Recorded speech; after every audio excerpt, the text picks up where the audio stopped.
cuanto a la pelvis ósea, ustedes tienen que diferenciar, ¿no es cierto?, lo que es la pelvis mayor, menor y el otro espacio que corresponde al perineo.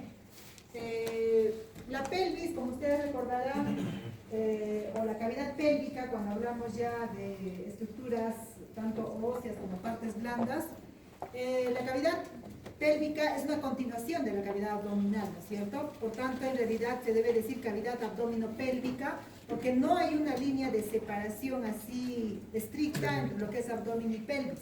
Ya tenemos puntos de referencia, sí, pero no hay una separación. En cuanto al al anillo pélvico, de alguna manera sí se puede ver, ¿no es cierto? Entonces ahí ustedes han podido determinar sobre todo el estrecho superior, que ya lo conocen. El estrecho superior es el reborde óseo que va a definir a esta abertura y que ya, como ustedes conocen, está delimitada o está constituido por estos límites, ¿no? Por detrás el promontorio, que ya saben ustedes, y luego sigue la línea terminal. La línea terminal, ¿cuáles son los componentes de la línea terminal? Díganme ustedes. Ustedes tienen que saber eso. Promontorio. La línea terminal. A ver, vean pues en el orden. ¿Qué está? Promontorio. Borde anterior del ala del sacro. Después, ¿qué sigue? Línea arqueada. Arqueada del ilio. Después, ¿qué sigue? El pecten del pubis. ¿Ya? El pecten del pubis y finalmente la cresta del pubis. Entonces, todo eso forma la línea terminal. Entonces, así se delimita con el promontorio todo el estrecho superior. ¿Ya? Entonces, por encima del estrecho superior, que sería esto, corresponde pues a la pelvis mayor, ¿sí o no? Y esta pelvis mayor no tiene un límite de separación con el abdomen. Y por debajo del estrecho superior vamos a tener a la pelvis menor. Y esta pelvis menor corresponde hasta el estrecho inferior. ¿Y cómo está constituido el estrecho inferior? Ahí lo tienen por el arco del pubis. El arco del pubis se constituye por el cuerpo del pubis, la rama inferior del pubis y la rama del isquio, es decir, la rama isquiopúbica, ¿ya? Luego lateralmente por las tuberosidades isquiáticas, después este ligamento. ¿Qué ligamento es? Sacrotuberoso. Y finalmente por el vértice del coxis. Entonces, este estrecho inferior que tiene la forma de un rombo delimita es el límite de la pelvis menor, ¿no? De la pelvis menor. Entonces, hasta aquí va a ser la pelvis menor. Ahora, recuerden este concepto del estrecho inferior también para cuando hablemos de perineo. Recuérdenlo, ¿ya? Para que puedan delimitar. Bien, entonces, este arco del pubis, ya lo han leído ustedes. ¿En quién es más agudo? ¿Varón o mujer? Varón, ¿cierto? O sea, en las pelvis androides, ¿no? Luego tenemos la pelvis, que la constitución de pelvis mayor, menor. ¿Por qué nos interesa saber la forma de la pelvis? Más que todo porque está relacionado al canal del parto, ¿no? Es básicamente por la evaluación obstétrica que tenemos que hacer. Entonces, en pelvimetría, nosotros ¿qué vamos a evaluar?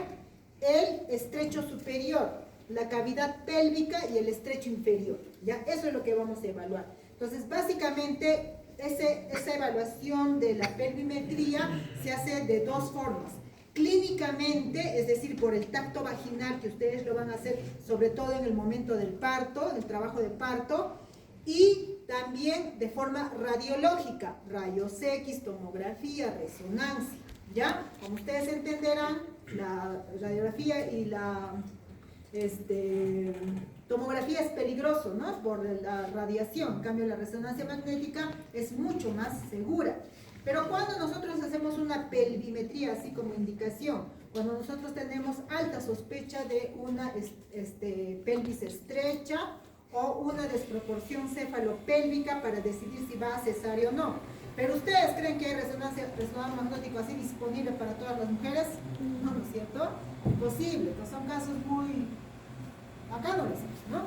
Entonces, ¿en qué se basan ustedes? En el diagnóstico clínico, ¿no? Que lo van a hacer mediante el tacto vaginal. ¿Qué tienen que explorar ahí? Sobre todo las espinas isquiáticas, que ya conocen. ¿Ya? Luego, el promontorio del sacro. la curvatura del sacro, la escotadura ciática con la espina ciática. Eso es lo que ustedes tienen que buscar en el tacto vaginal que van a hacer en el trabajo del parto. No se olviden, esas estructuras son básicamente. Entonces, relacionado a todo este tema, la importancia es sobre todo el canal del parto. ¿Ya? No solamente eso, también tienen que saber que el estudio anatómico de la pelvis es importante por los traumatismos. ¿Ya? Porque como ustedes saben, la pelvis, ¿qué cosa protege la pelvis? Los órganos genitales, ¿qué más? La porción inferior del tracto digestivo y la porción inferior del tracto urinario. Pues imagínense una fractura que compromete estas estructuras. ¿Qué es lo que más acá se va a dañar sobre todo? El tracto urinario. ¿Ya? Lesiones de uretra, en el caso de los varones, ¿no? Lesiones de uretra, lesiones de uréter, lesiones de vejiga que pueden desestabilizar a un paciente traumatizado. ¿Ya? Entonces, eso es la importancia. Y lo otro, pues, que constituye parte del canal del parto. Entonces, ¿qué tenemos en el canal del parto? Está constituido por un canal óseo y por un canal blando. En el óseo, miren ustedes las estructuras que les importa conocer: sacro, coxis, huesos coxales, sínfisis púbica y articulaciones sacroiliacas, que también estaba para esta clase, ¿no? ¿No es cierto? No se olviden la importancia de las articulaciones sacroiliacas, sobre todo para los movimientos de nutación y contranutación cuando se dan para el trabajo del parto, lo habrán leído. Lo otro es que conozcan las estructuras que ya les mencionó el doctor, ¿no? El estrecho superior, el estrecho medio, el estrecho inferior. Cada uno de estos tiene sus diámetros que miden para saber si estamos frente a una pelvis estrecha y la posibilidad de que se dé una desproporción cefalopélvica, que es lo que produce que el trabajo de parto no progrese, ¿ya? Entonces, en el estrecho medio, sobre todo, ese es el más importante. ¿Por qué? Porque el estrecho medio es la parte más angosta de todo el canal del parto, ¿ya? No se olviden eso. ¿Por qué creen que el estrecho medio es la parte más angosta de todo el canal del parto? ¿Qué le hace dar esa característica? Y justo el estrecho medio es el lugar donde, si las mujeres la van a tener con estas características, muy probablemente se dé una desproporción cefalopélvica. O sea, el descenso de la cabecita del bebé no va a progresar. A nivel del estrecho medio, la cabeza del bebé tiene que descender y rotar. Lo van a hacer eso en el trabajo de parto, van a ver ustedes cómo es importante esa evolución del descenso del bebé para que pueda salir, ¿ya? Entonces, ¿dónde puede encontrar su mayor dificultad el bebé al momento de querer expulsarse? En el estrecho medio. ¿Y por qué será? Por la presencia de las espinas ciáticas. Entonces, ¿qué es lo que ha pasado? ¿Qué es lo que ha pasado? ¿Por qué los animales no necesitan asistencia para su trabajo de parto? ¿Por qué? Porque solitos ellos pueden tener su parto con su bebé, y nosotros las mujeres tenemos que tener toda una atención. ¿Por qué será? Bueno, porque nosotros los humanos tenemos una situación. Hemos adoptado la posición erecta. Entonces, al momento de nosotros adoptar la posición erecta, hemos cambiado la disposición de nuestro abdomen y la pelvis. ¿Ya? Entonces, la pelvis, en nuestro caso, se ha convertido en una estructura que tiene que sostener los órganos del abdomen, que van a vencer el efecto de la gravedad. Entonces, la pelvis ha tenido que sufrir modificaciones, sobre todo a nivel del suelo pélvico, para contener a las estructuras, a los órganos intraabdominales. ¿Ya? Eso ha hecho que el lugar donde se inserte todo el suelo de la pelvis se refuerce. ¿Y dónde está esa inserción? Sobre todo a nivel de las espinas ciáticas. Entonces, el hecho que el ser humano haya adquirido la posición bípeda ha hecho que las espinas ciáticas sean más prominentes, más gruesas. ¿Ya? ¿Y por qué en el varón será más? Es así, ¿no es cierto? Así han leído. Las espinas ciáticas en el varón, ¿cómo son? Más prominentes, ¿no es cierto? Más prominentes, más puntiagudas. ¿Por qué será? porque no dan ¿Por luz. qué creen que sea? Y eso es una dificultad, porque justamente las espinas ciáticas están en el estrecho medio. Y en el estrecho medio es donde el bebé va a tener dificultad para poder pasar. ¿Ya? Entonces, ¿qué ha pasado en el varón? ¿Por qué las espinas ciáticas son más prominentes?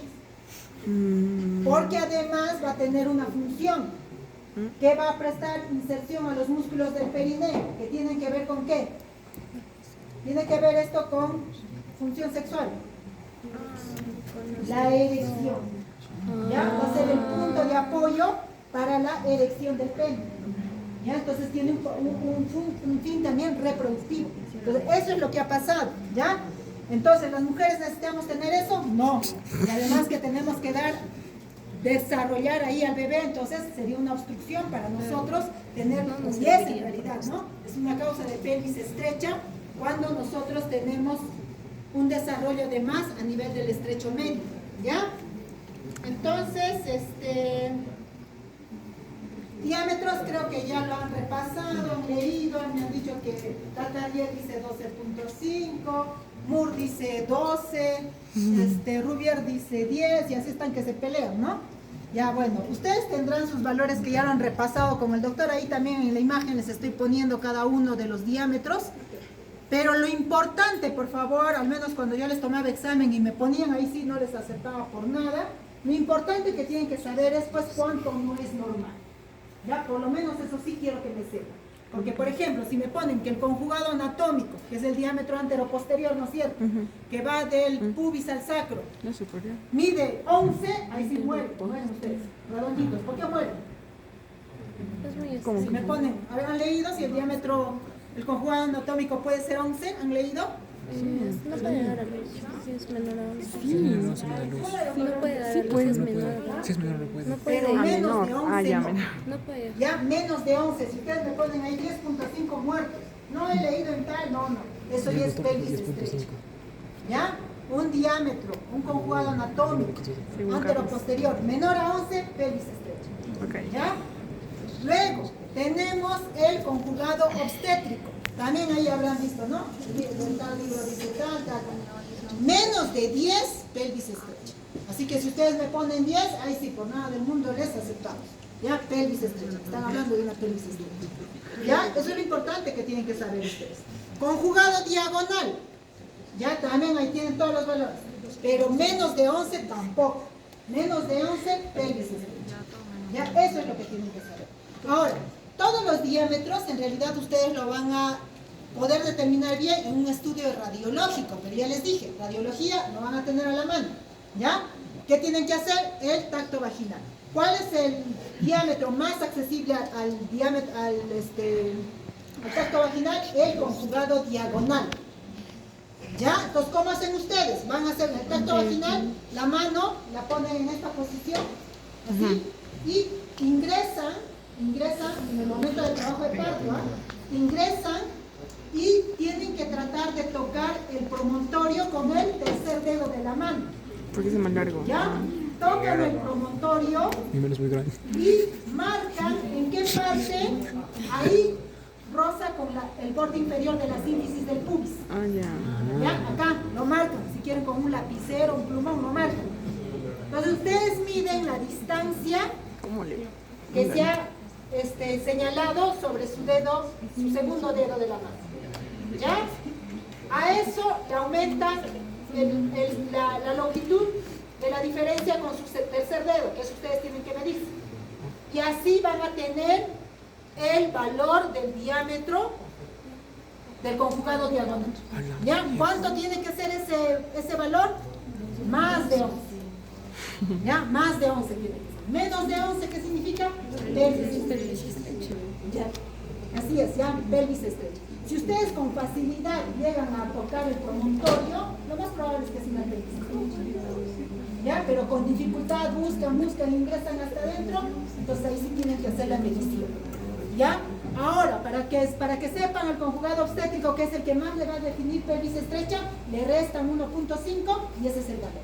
Menos de 10, pelvis estrecha. ¿Ya? Entonces así ustedes ya pueden hacer un diagnóstico de esa condición. ¿Ya? Otro diámetro que es importante que ustedes conozcan, de lo mucho que han leído, también es el diámetro transverso máximo. Ya, miren, estos diámetros que han visto acá, más que todo les ayuda para saber si hay pelvis estrecha o no. ¿Ya? Ahora, el diámetro transverso máximo, ¿cómo lo encuentran? ¿Se acuerdan de la línea terminal?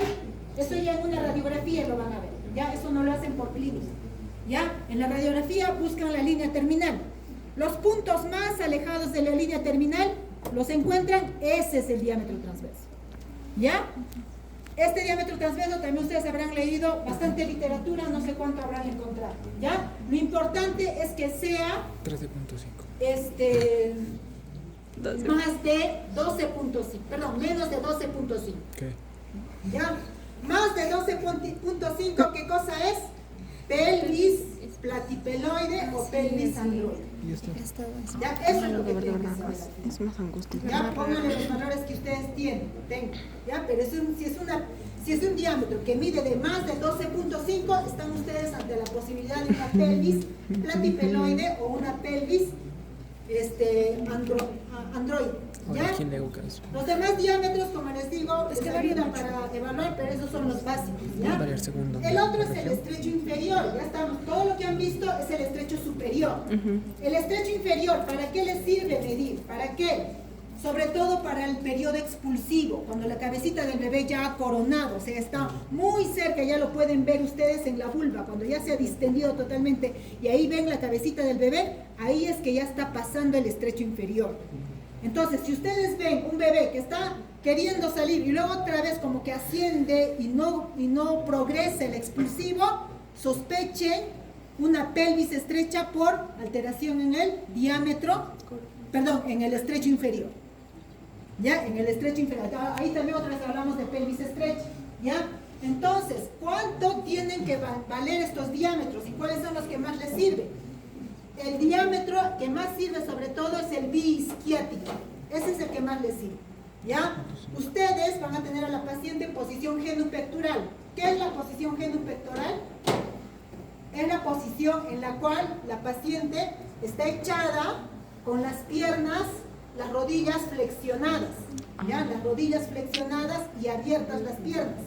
Ahí es que ustedes pueden ver el diámetro biisquiático. Encuentran las tuberosidades isquiáticas y con su puño tratan de ver la diferencia entre las tuberosidades isquiáticas. Mi puño muy grande. ¿Ya? O también lo pueden medir, ¿ya? ¿Cuánto es la diferencia? ¿Cuánto tiene que ser? Igual habrán leído bastante. Pero lo que no debe ser es menos de 8. Menos de 8, pelvis estrecha. Pues probablemente ese expulsivo no va a salir. ¿Ya? O va a producir un traumatismo bastante peligroso. ¿Ya? Por eso antes lo tienen que haber ustedes. No deben dejar que pase pues hasta el expulsivo para que ustedes determinen si hay o no una pelvis estrecha inferior, sería a nivel del estrecho inferior. ¿Ya? Entonces ese diámetro tiene que ser más de 8. ¿Ya? Más de 8. Menos de 8, imposible, se le ve, no sale por ahí, se sale. ¿Ya? Lo diste todo. Diámetro y los otros, ¿no? El antero-posterior, que es entre el coxis, el vértice del coxis y el pubis, ese debe ser menos de 10 si es pelvis estrecha. ¿Ya? El otro y más importante de todo esto, como les dije, es el del estrecho medio, o sea, el diámetro bi. ¿Qué diámetro? Dígame, biciático, no isquiático, biciático, de las espinas ciáticas, o también diámetro interespinoso, también se llama, ya, entre las espinas ciáticas. Ya, ese también lo pueden ustedes determinar con tacto vaginal. Ingresan con las manos en esta posición así horizontal y buscan con los dos dedos tocar las dos espinas ciáticas. ¿Ya? Entonces, ese diámetro no debe ser menor a 10. ¿Ya? Menos de 10, igual. Muy probable una desproporción cefalopédica. La cabecita no va a pasar por ahí. No sé pues, si habrán hecho diámetros biparietales en el bebé. El diámetro biparietal es más de 10.5. Ya, imagínense, 10 centímetros no pasa porque también hay partes blandas ahí. ¿Ya? Bien, entonces eso en cuanto a pelvimetría. Los otros conceptos que tienen que saber es el segmento anterior y el segmento posterior. Recuerden que toda la pelvis ósea en realidad es un anillo pélvico que protege los órganos internos. ¿Ya? Y lo pueden ver en sus cadáveres, cómo están los órganos internos ahí en relación. ¿Ya? Entonces, a nivel de las espinas ciáticas, es decir, esta línea, este diámetro, ¿cómo se llama? Ciático o interespinoso. Esa línea divide el segmento posterior del segmento anterior. Entonces, en el anillo, todo lo que está por detrás de la línea biciática es el segmento posterior. Y todo lo que está por delante, el segmento anterior. ¿Por qué es importante que conozcan esto? Uno también para que sepan el tipo de pelvis, y otro también porque una fractura a nivel del segmento posterior es más peligroso que el anterior. ¿Por qué será? En ese momento, en ese momento. ¿Por qué será? Miren qué estructuras están en el segmento posterior y cuál es la función del segmento posterior. Ahí está, ahí dice. El posterior no puede ser más el segmento posterior básicamente lo que hace es ayudar a la estabilidad axial. Gracias al segmento posterior ustedes están parados, sentados. ¿Ya? ¿Por qué? Porque estas estructuras, ¿qué cosa tienen acá? Miren ustedes, tienen la articulación sacroiliaca, acá, todo este segmento posterior, ¿no?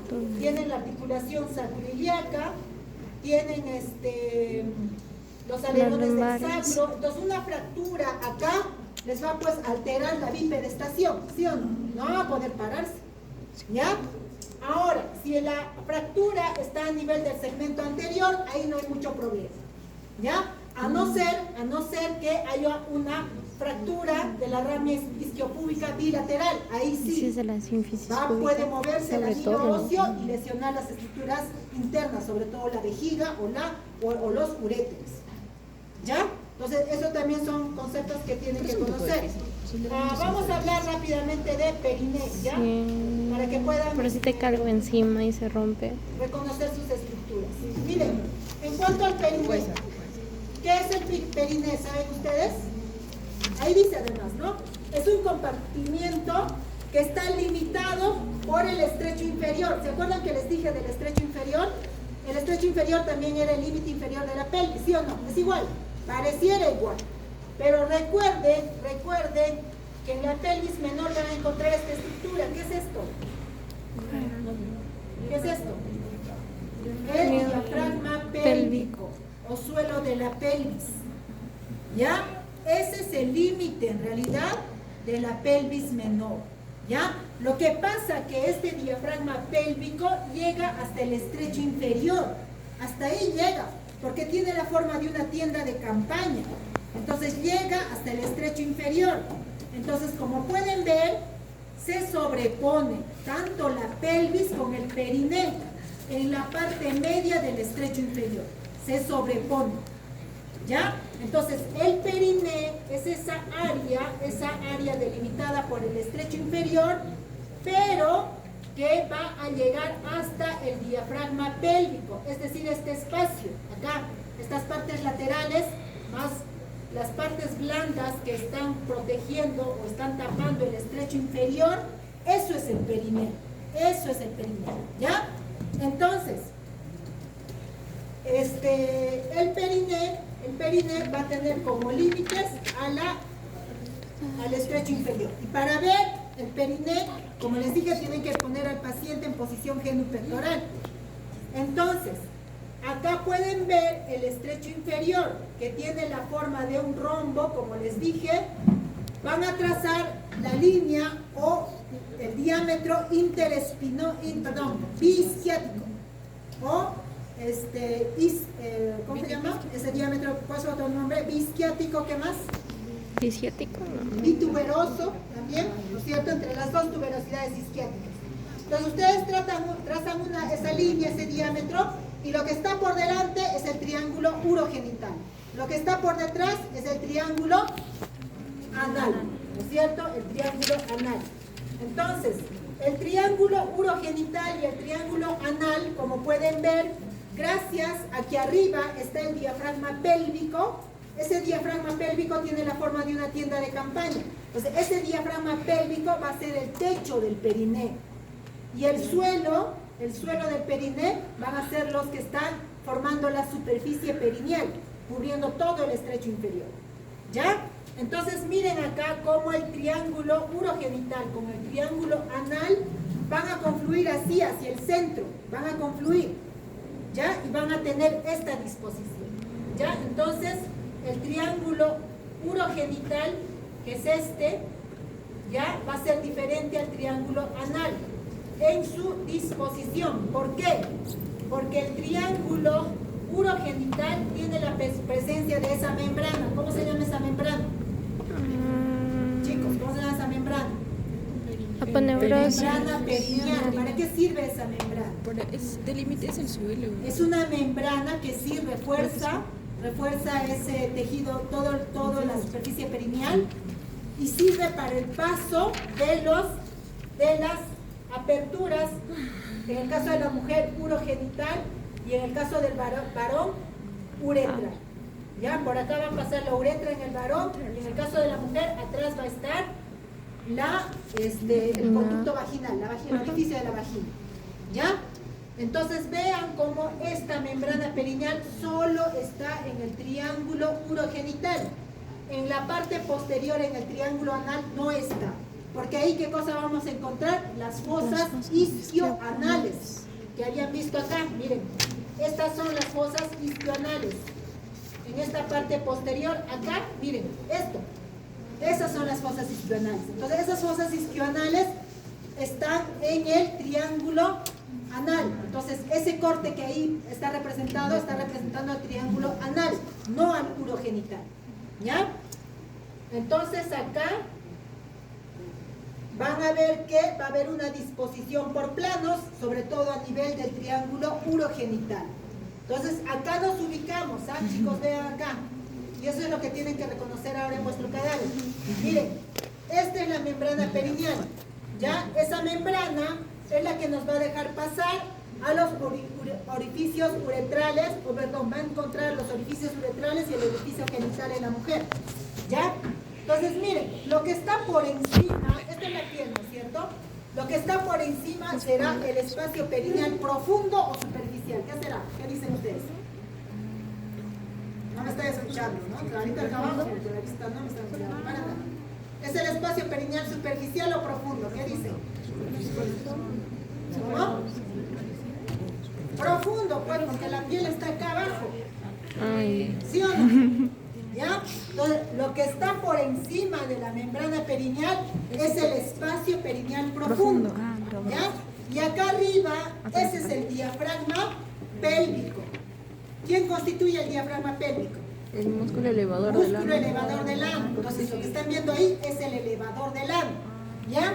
Y esto que está acá, ese es el espacio perineal profundo, lo que está por encima de la membrana perineal.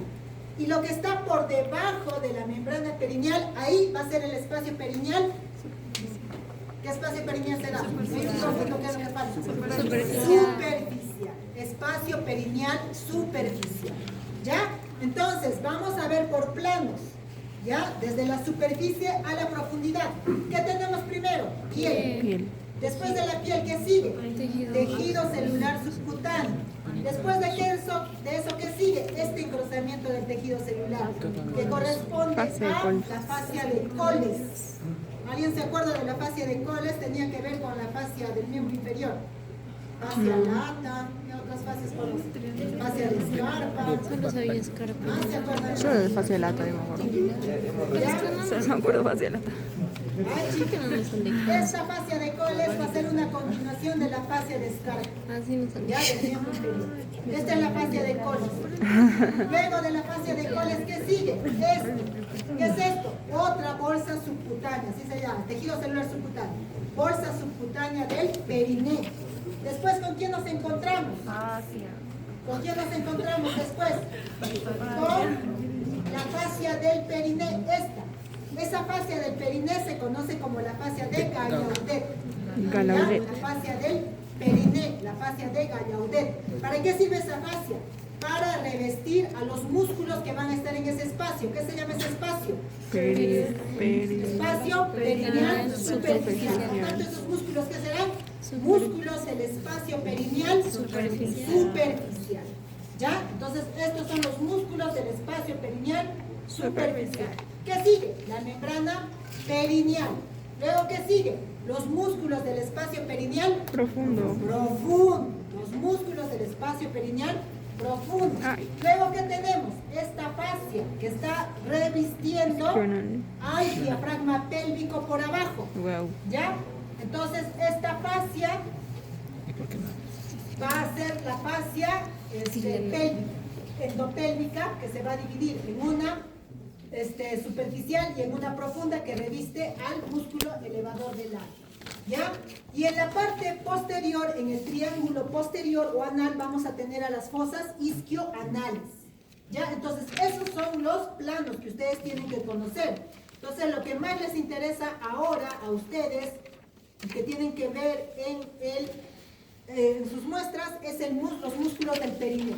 Entonces, ¿cómo se van a dividir los músculos del perineo? Músculos del espacio perineal superficial y músculos del espacio perineal profundo. ¿Ya?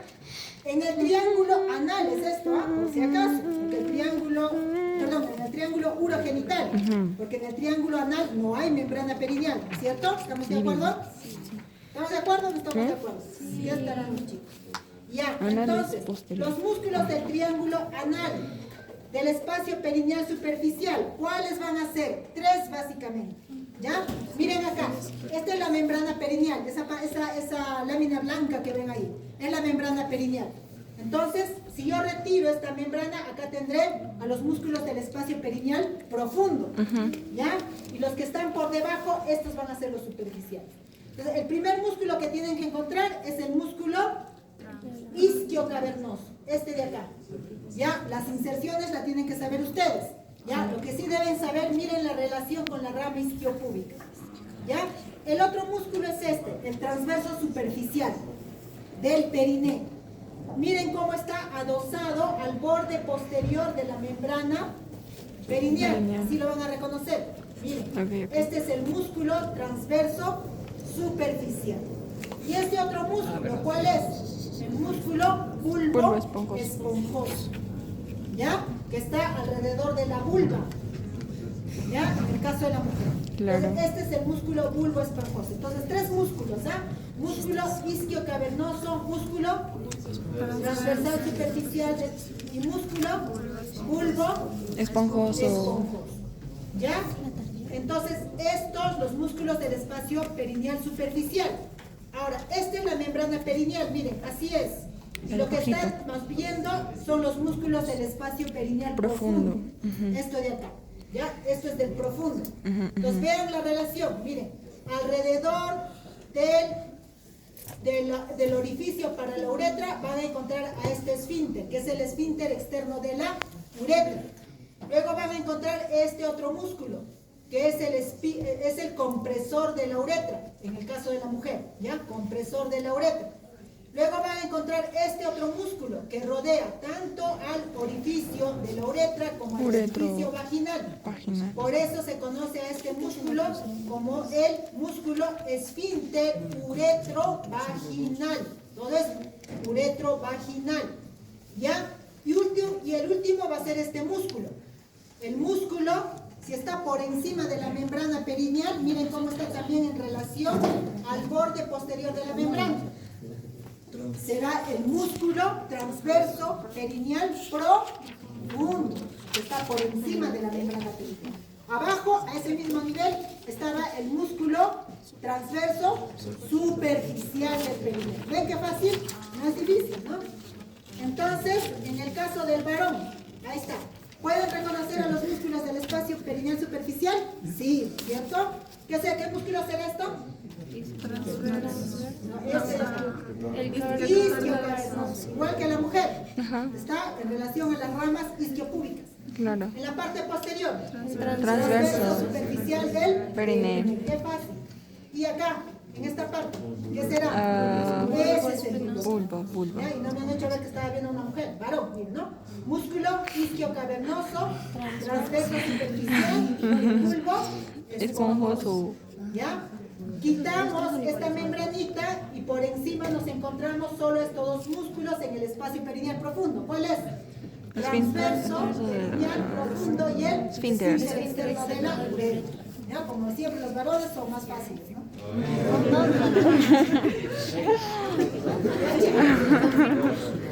Entonces, eso en cuanto a perineo. No sé si han hecho diafragma pélvico. ¿Han hecho? Lo hacemos rápido para que, no sé si ¿tienen, no? ¿Hay tiempo? Sí. Ya hay tiempo. Son las 6:30. No importa, ya fue.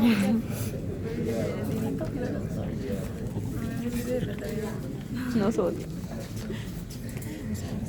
Entonces, miren, a ver, la pelvis menor, como pueden ver, la que está por debajo del estrecho inferior, esta es la pelvis menor, ¿no es cierto? Este es el estrecho superior, ¿verdad? Y lo que está por debajo del estrecho superior, esta en realidad es la pelvis verdadera o cavidad pélvica, ¿no? Cuando tiene las partes blandas. Entonces, miren cómo esta cavidad tiene una pared postero-superior. ¿Por qué es postero-superior?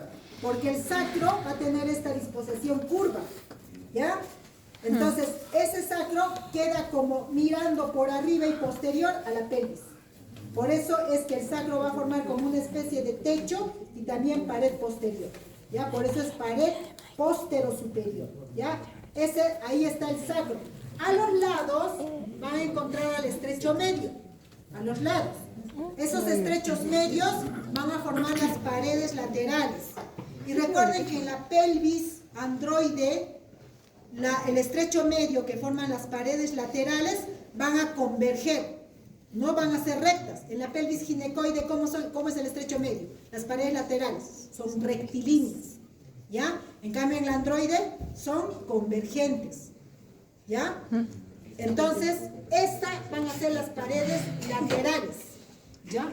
¿Quiénes cierran este espacio? Estos ligamentos, ¿no es cierto? El ligamento sacro espinoso y el ligamento sacro tuberoso. Sacro espinoso y sacro tuberoso, ¿ya? Entonces, aquí ustedes van a encontrar dos músculos importantes, el músculo piriforme y el músculo obturador interno. Entonces, el músculo piriforme va a estar en la pared postero-superior, ¿ya? Y el músculo obturador interno va a estar en la pared lateral, ¿ya? No se olviden que estos ligamentos definen estos agujeros, ¿no es cierto? El agujero ciático mayor y el agujero ciático menor. El músculo piriforme, luego de originarse en la cara anterior del sacro, ya saben ustedes en qué vértebras, va a atravesar el agujero ciático mayor y va a ir hasta el trocánter mayor, ¿no? Atraviesa. Lo mismo el obturador interno, ya saben los orígenes del obturador interno. Luego genera un tendón largo que va a atravesar el agujero ciático menor, o sea, ese tendón va a atravesar ese agujero y va a ir también hacia el trocánter, ¿ya? Entonces no se olviden eso en las paredes. La importancia de este músculo obturador interno, ¿cuál es? En realidad todos los músculos ustedes saben que están revestidos por una fascia. Este músculo va a estar revestido también por una fascia, que es la fascia del obturador interno. Hacia la mitad de este músculo, la fascia del obturador interno va a formar un engrosamiento, que es el arco tendinoso. ¿Por qué es importante ese arco tendinoso? ¿Alguien sabe? Porque ahí se van a originar músculos. ¿Cierto? Miren, este es el arco El elevador del ano. Va a prestar origen o inserción superior al músculo elevador del ano. Ya, por eso es. Entonces, miren ustedes, ¿ah? Cómo este obturador interno que está en la pared lateral va a ayudar pues a fijar el diafragma pélvico, ¿ya? Entonces, acá nos vamos hacia el músculo elevador del ano. Entonces, en cuanto a su definición, este elevador del ano, algunos libros le conocen como un complejo muscular, otros como un músculo. Complejo muscular cuando lo consideran por tres músculos. Y músculo cuando, músculo cuando va a tener tres partes, ¿no? Por eso pueden hablar como un complejo muscular o como un músculo único, ¿ya? Cuando es un complejo muscular van a ver que está constituido por tres músculos. Entonces, todo este músculo elevador del ano, ¿dónde se origina?